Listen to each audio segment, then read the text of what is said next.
Ya, saya ingin memberikan beberapa pendapat saya terkait dengan situasi kondisi politik yang sementara sedang terjadi, bahkan dalam menuju kepada pemilihan pada tanggal 14 nanti. Ya, fenomena yang sementara sedang berkembang bahwa ini ada semacam kompetisi yang terjadi antara orang Papua dan orang bukan Papua. Sebab dalam daftar caleg, data yang ditampilkan di sini orang Papua ini sangat minim dibandingkan dengan orang bukan Papua. Ya, yang masuk di dalam nominasi daftar caleg di setiap partai politik itu yang mendominasi sebagian besar adalah saudara-saudara yang bukan orang Papua. Jadi ini merupakan sebuah proses diskriminasi yang benar-benar luar biasa terjadi yang dilakukan oleh partai-partai politik. Karena itu saya mau sampaikan kepada saudara-saudara yang bukan orang Papua. Saudara mungkin harus bisa banyak untuk mengintrospeksi diri. Bisa saudara flashback kembali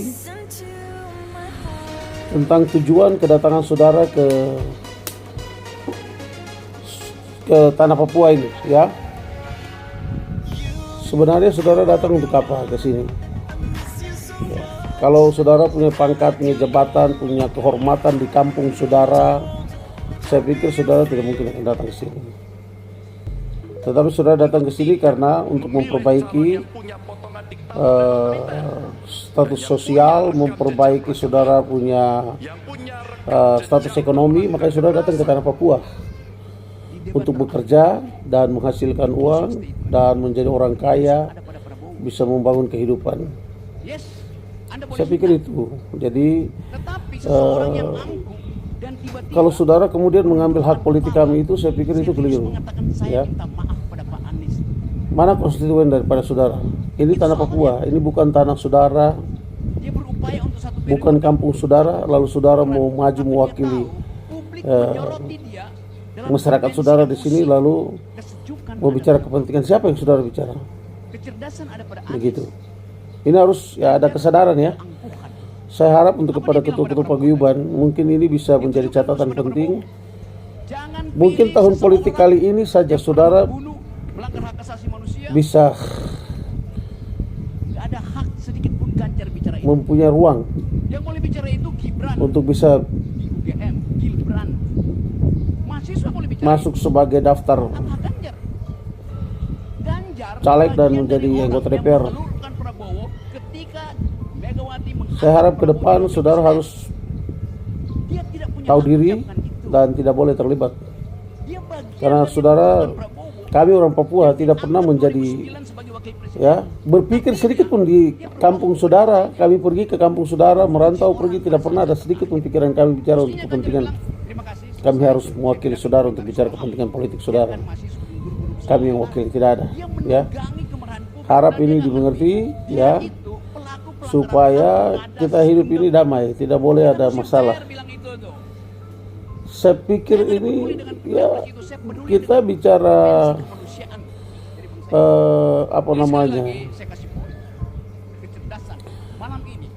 kepentingan politik ini, saudara ini kalau punya kepentingan bisa kami bicara begitu, kami bisa sampaikan aspirasi saudara.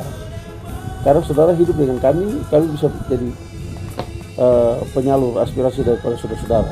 Maunya seperti apa? Toh kami berikan ruang besar sekali untuk saudara bisa menjadi apa saja di atas tanah Papua. Tapi untuk terkait hak politik ini sudah tidak boleh saudara ganggu. Tanah ini kami punya, kami yang harus berkuasa, kami yang jadi tuan di atas tanah ini untuk mengatur semua orang yang datang hidup di atas tanah kami. Seperti itu. ya, tetap dalam koridor, dalam bingkai Negara Kesatuan Republik Indonesia. Kami tuan tanah, pemilik negeri, kami yang atur. Saudara mau bikin apa, mau apa di sini silakan, tapi untuk menyangkut hak politik itu sudah tidak bisa kita bantah dan tidak bisa kita tawar menawar. Saya harap ini bisa dimengerti. Karena itu saya berharap kepada saudara-saudara yang bukan orang Papua, yang sementara sedang makan, minum, berak, kencing di atas tanah di Papua ini, tanggal 14 datang itu coblos caleg orang Papua. Tolong coblos caleg orang Papua sebagai bentuk pertanggungjawaban moral saudara terhadap orang Papua yang mana saudara sedang hidup di atas tanahnya. Kalau saudara bilang saudara sudah beli tanah, saya mau sampaikan, uang yang saudara kasih itu sebagai nilai tukar kita berikan tanah kepada saudara. Ya, saudara bisa beli tanah berhektar-hektar, tapi saudara bukan pemilik tanah ini. Kami tetap pemilik tanah. Hanya nilai tukar. Kami kasih tempat saudara pakai, tanah kami kasih kepada saudara, ya saudara sebagai bahan gantinya saudara kasih uang. Bukan berarti saudara sudah memiliki tanah ini lalu saudara menganggap diri saudara punya tanah dan saudara mau jadi tuan tanah di sini. Oh tidak. Ya. Uang saudara itu sebagai nilai tukar. Kami punya barang kasih, saudara kasih uang. Bukan berarti serta-merta saudara sudah beli tanah lalu saudara menganggap diri bahwa saudara tuan tanah di sini. Tidak begitu. Ya. Ini mungkin harus jadi pemahaman bersama supaya bijak-bijaklah hidup di perantauan, di tempat orang, di negeri orang. Hargai ya, saya harap saudara hargai. Jangan tunjukkan keserakahan, kerakusan saudara itu sampai melupakan adat-adat. Saya pikir saudara yang datang merantau ini kan punya adat. Apakah memang adatnya mengajarkan begitu? Berani merampok hak kesulungan, hak politik orang? Kan tidak. Saya pikir adat itu mengajarkan hal-hal yang baik. Sopan santun, di mana langit tanah dipijak, langit dijunjung. Kita ingat itulah. Pikir yang sederhana-sederhana saja, jangan terlalu pikir yang mengawang-awang. Ya. Saudara biar mau sekolah tinggi, titel, gelar, muka belakang, punya harta kekayaan sampai uang banyak-banyak, sampai baliho banyak-banyak saudara pajang karena saudara punya uang yang banyak-banyak. Saudara bukan tuan tanah di sini. Ya. Saudara bukan pemilik negeri, bukan pemilik tanah. Jadi harus ada etika. Jangan karena ambisi, jabatan, kekuasaan, kekayaan lalu saudara mau menganggap saudara punya kuasa di sini. Tidak. Ya. Saya juga sebagai anak adat bahwa kalau sampai saudara mencoba-coba maka tanah dan leluhur di atas tanah ini,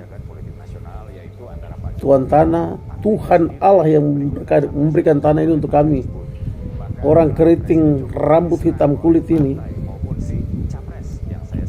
akan jadi saksi untuk Anda dan kami. Percaya atau tidak, jika hak-hak ini diabaikan, lalu saudara merampas hak-hak politik kami, maka saudara-saudara akan berhadapan dengan Tuhan Allah,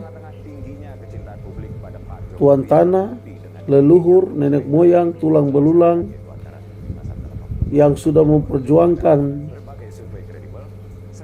yang sudah berjuang melahirkan otonomi khusus di atas tanah Papua ini, saudara akan berhadapan dengan mereka. Demikian yang dapat saya sampaikan. Sekali lagi saya harap untuk saudara-saudara, tanggal 14 yang bukan orang Papua ke TPS coblos caleg orang Papua.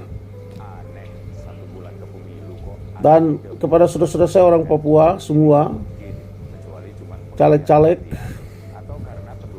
ya ini memang kita ini bisa dibilang tiba waktu tiba akal. Di situasi terakhir baru kita selalu berjuang seperti ini.